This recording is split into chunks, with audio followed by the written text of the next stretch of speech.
In response to President Biden's relaunch of the Cancer Moonshot, the American Cancer Society enthusiastically accepted the charge to launch the National Roundtable on Cervical Cancer earlier this year. My name's Shelley Dusick, and I have the honor of serving as the director of the ACS National Roundtable on Cervical Cancer. Today, I want to introduce you to the ACS NRTCC and walk you through what the next months and years have in store.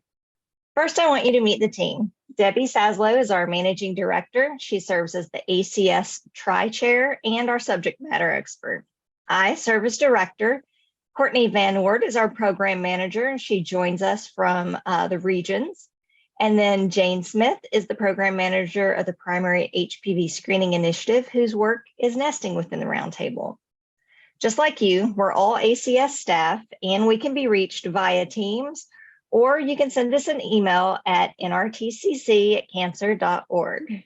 Before we get too far in, I want to talk to you about how exactly ACS fits in with the National Roundtables. The Roundtable works using the collective impact model. This is an evidence-based strategy that's used to forward large collaborative projects that are too big for any one organization to tackle on its own. Within the collective impact model, ACS serves as the backbone organization. As such, we balance the tension between coordinating partners and maintaining accountability while working behind the scenes to establish collective ownership by performing these 6 primary functions to prop up and ensure the functionality of the Roundtable. The collective impact model works best when it's centered around health equity. So our steering committee members were selected with intention to cultivate diversity and inclusion in Roundtable leadership. We sought members who work well collaboratively and those that have expertise from across the cancer continuum, those who are champions of health equity, members who have lived experience. We looked for those who work with populations that experience health disparities from across the country. The collective impact model works best when it's centered in health equity. And we center that in health equity because 0 is the number of non-preventable cervical cancer deaths that are happening in the US today. That's the reason why our Roundtable is so exciting. It's because the US is on track to eliminate cervical cancer as a public health problem by the year 2046. And the Roundtable will be leading the national dialogue and paving the way to meet this historic goal. And the work is already underway. In the first 6 months, we began by launching our website.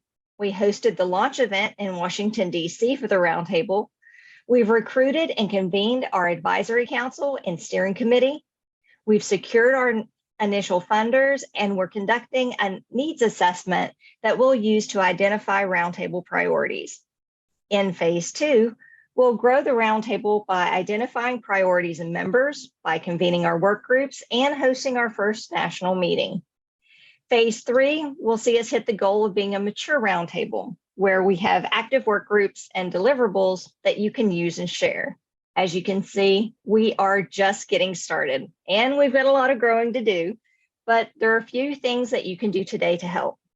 You can help most by being ready to share the stakeholder survey with your networks.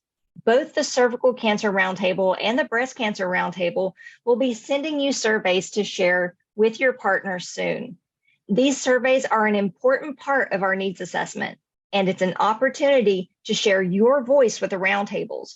So the more surveys we can get in, the better. Second, we need your help to grow our networks. So please follow our socials and share our posts. You should also bookmark our website because that's going to be your one-stop shop for all things Cervical Cancer Roundtable. We're going to be growing our resource library as the Roundtable grows. So set a reminder to check back periodically for new content.